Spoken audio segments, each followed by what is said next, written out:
Now, this is going to be our last weekly press conference for the year and for the decade. So before we begin, if I don't get to see you, I want to wish you all a very, very Merry Christmas and a prosperous New Year.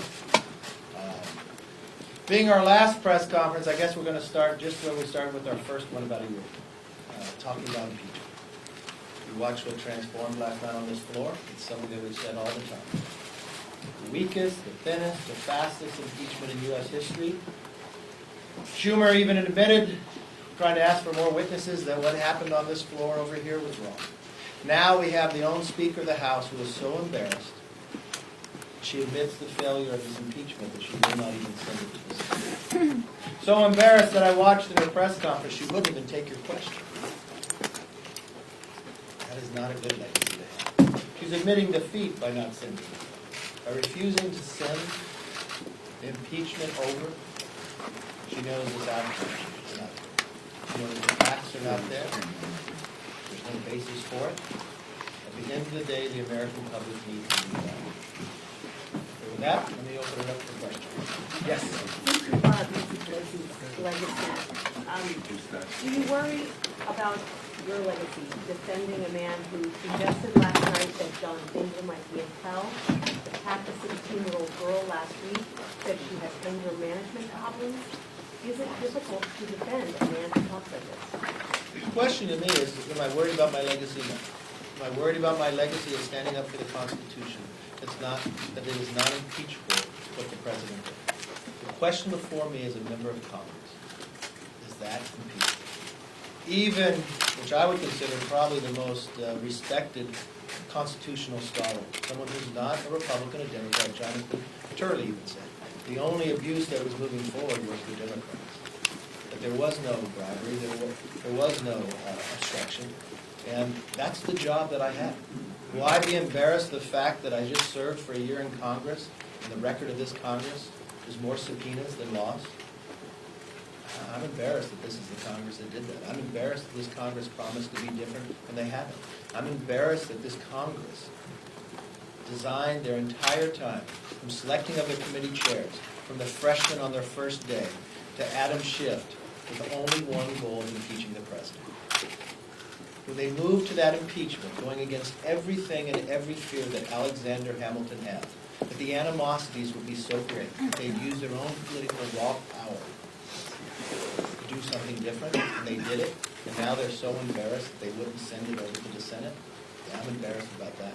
Should you say what he did about John Dinger? You've had a record number of Republican retirements over this Congress in the last, including Mark Meadows today. What does that say to you about the health of your party? Health of our party is very strong. Let's talk about it. Last Congress, when we had retirements, I was sad about that. I wish we didn't have it. I wish Congressman Moore would not retire. I've never met a man named Dan Crenshaw before. This new, young Navy SEAL, who's now probably the strongest Republican on social media talking about policies and ideas. It's healthy. And for those who are afraid about Republican retirements, I would not be. If you take the average of the retirements based upon where, if you look at the president's votes and others, it's an R23. A Republican's going to replace Mark Meadows. I wish Mark Meadows would stay. He's been a great member. But from the same point of when you look back, the thing about the Republican Party, we don't believe this should be your entire life. And I watched Steny Hoyer, and he's a dear friend of mine, but he said in his speech the other day that he's been here 38 years. I don't think that's what our founders designed or thought of. And with the Republican Party, we're healthy. We renew, new blood in. What's happening with a lot of retirements when you look across, and in 2010, I happened to be the recruitment chair. Remember, in 2010 is when Republicans defeated 63 Democratic Congress. If you measure us today of where we are as a party on those who are running for office, we have more than 100 more than we had then. We have more women Republicans running for Congress than any time in the history of the Republican Party, from veterans and others. So we're stronger than you and I. And if you sit today, I watched Speaker Pelosi said, what she had, like a step in her, jump in her, swing in her step. That may be true because her conference is going to be a little lighter and a little smaller, and the Republicans is going to be stronger after today. So, if you're asking about the party, you're asking about retirements, Republicans are going to replace. I think the question is, Speaker Pelosi, when she started this impeachment, she promised her own members that the public would be for it. But we found that not to be the case. She promised that they'd be stronger, they're going to be smaller. We're the stronger conference after. I just don't find that any of this was healthy in any aspect that you measure. It definitely is not healthy for our government, but it's definitely not healthy for America itself around the world. Yes? Two-part question. If you could respond to an earlier question about can you defend Trump's remarks about the late John Dingell. But my question would be, this week federal prosecutors revealed that Lev Parnas, Giuliani's indicted associate, received $1 million, came up during his bail hearing. As you know, some of Lev Parnas's money was sent to your committee, you donated it. Can you respond to both the development in the SDNY prosecution, what that means for now the linking of Dmitry Firtash, the oligarch, to Parnas, and what that means for the investigation? I don't know. The investigation will continue to go forward. I thought you were going to refer to, when you said what happened this week, I thought you were going to refer to the judge based upon what happened with the FISA court and the FBI spying on the campaign. That was a great concern to me as well. Question to John Dingell. I knew John Dingell, I knew Debbie Dingell. I served with them both. I think they were very good individuals. I think they served, John served his country very well. Very proud. When John passed away, you watched on the floor and you heard my speech on the floor, and contribute to him. And I find him a very strong individual, very bright individual. I think he made a great contribution to America. We may differ philosophically and sometimes in principles, but no, I consider him a friend. Yes. Now that the House has voted on articles of impeachment, what will House Republicans' role, in the Senate be? Are you planning on having some of your members prep the Senate as they prepare for an eventual trial, or what will that look like? We will do anything senators do if they want information. They know we have a lot of members that spend a lot of time on this. But that's up to the Senate and also up to the President and who he wants to represent. But anything that we can be helpful with, we will. Yes, ma'am. Would you consider last night's House Republicans' defeat kind of a failure to the party? A defeat. Well, let me first gauge that. I would feel it was a defeat to the Constitution. That the rise of impeachment would become so low that you didn't read the Constitution to take it. I consider it a defeat in the idea that we didn't hold the same standard that the Speaker asked us to hold in March of this year, at least at that time. That impeachment was so divisive that it'd have to be overwhelming, compelling, and bipartisan. When I watched last night, the only bipartisan vote was against impeachment. A Democrat who's actually running for president voted president. The question you probably wanted to ask was to the Speaker. Unfortunately, she would not take any questions when it came to impeachment. I would think if Nancy Pelosi thought impeachment was so important, that she had to put this before the American public, that she wrote a timeline, that she selected committee chairmen based upon in the future, that she spent 2.5 years working on this, the press conference the day after impeachment that she has weekly, I thought she would have welcomed questions about impeachment. Unfortunately, she told you they were Republican talking points and she would not take your questions. I never thought a speaker would act that way. I guess the only thing I could take from that, she's embarrassed of it. She understands how weak it is. And she understands her own criteria was not met, constitutionally was not met. She probably failed on all parts. I hope I answered your question. Yes, sir. The USMCA set to pass today. The Speaker argued that Democrats deserve some credit for strengthening the product over time, for improving the enforcement mechanisms. Do you think that the final product that's going to pass is stronger than what was what initially came out? And how would you summarize the way that the negotiations have taken place over the last several months? Well, you started by saying the speaker believes the Democrats need some credit for bringing USMCA up. The only reason USMCA was brought up is because they impeached the president. So if she thinks the credit belongs for impeaching the president is why she brought USMCA up, I'll let her have that credit. But the credit for the bill itself, no. What did she talk about? Less than 1% of the overall bill. I don't think it's better. It actually puts doubt into some people whether they would vote for it. USMCA talks about the United States, Mexico, and Canada. Mexico is our #1 trade. Canada is #2. A lot of you have been reporting for the last year of our debate with China and trying to come to an agreement with China. China happens to be our #3 trade. If you were going to go into a negotiation with China, you'd want to be the strongest possible ability, right? So would you think passing USMCA a year ago when the president came to that agreement would make us a little stronger with our negotiations with China? Yeah, everybody in the world does. But Nancy Pelosi had the power as Speaker not to bring it up. Why? Because it didn't meet the timeline. She wrote a timeline of when she wanted to impeach the president in the last week that we are here. But she didn't want that to be the last vote. She had to have one other vote.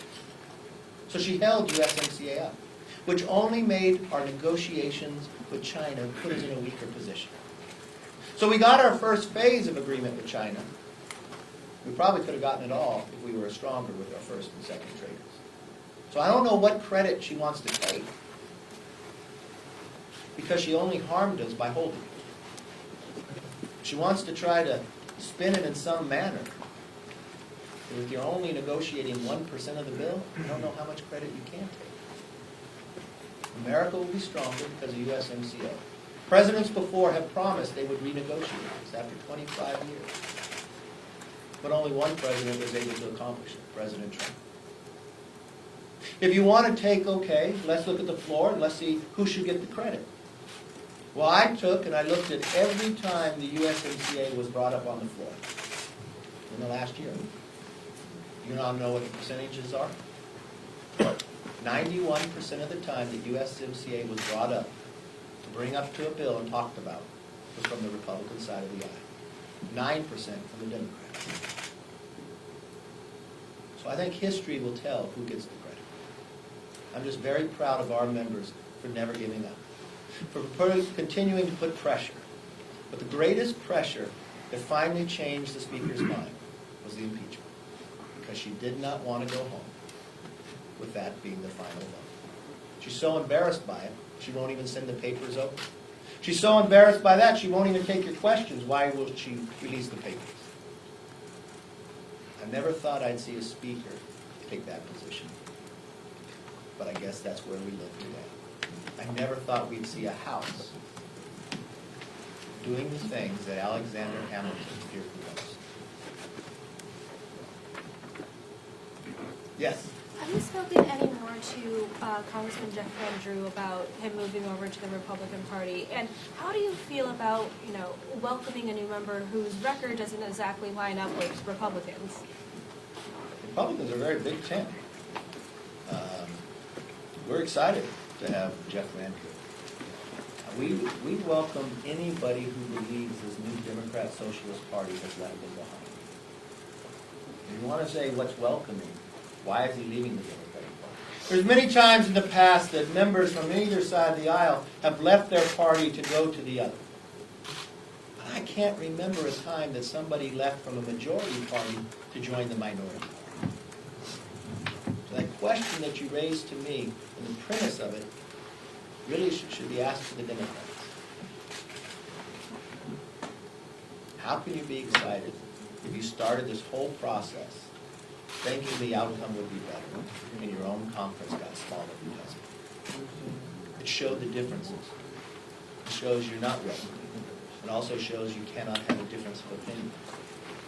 When you watched the body language on the floor last night, you watched those 31 Democrats who sat in seats that President carried. Their shoulders were down, their head was down. They're not proud of what they were in.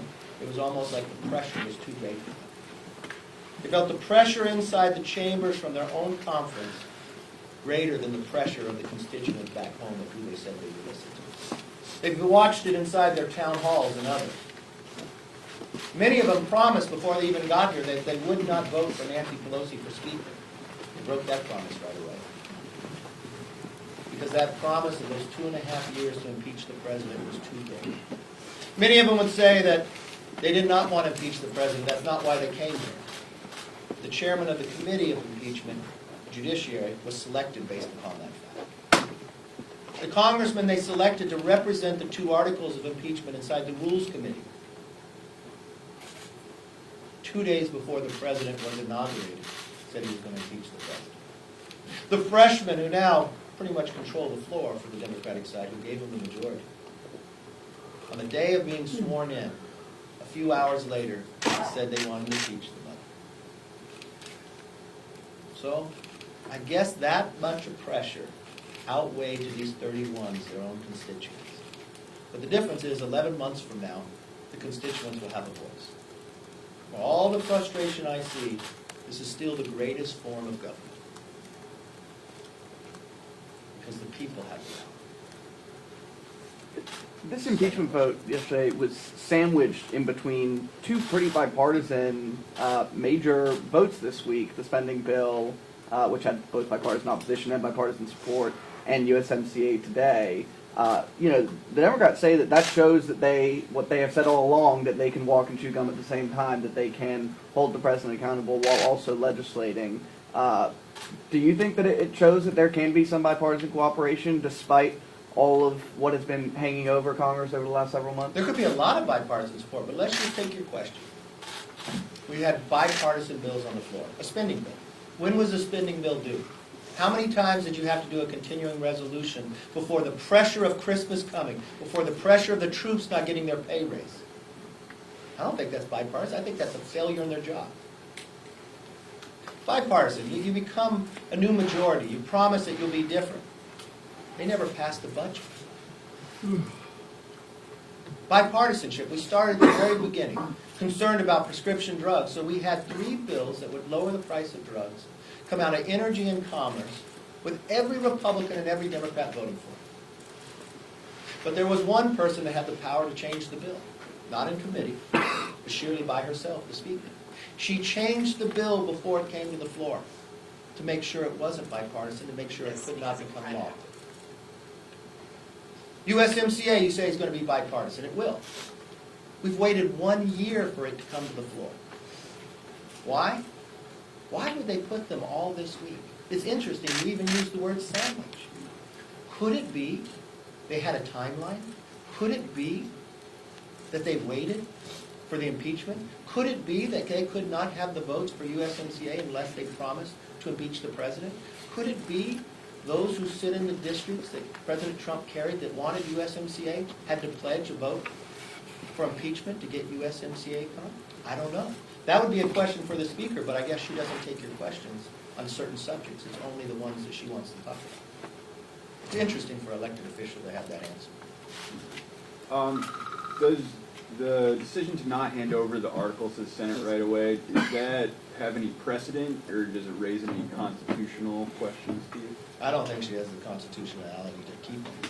To me, it's about admitting guilt. But then again, she just makes the rules up as she goes. Remember, we did not use the standards that we used for President Nixon or Clinton. She changed all that. We did not use the standards that the Constitution tells us about impeachment. We changed it for that. We did not use the standards that the Speaker laid out to us in March. She changed it after that. It's an embarrassment. And I don't think the American public will sit back and take it. Thank you for your time. I wish you all a very Merry Christmas. Thank you.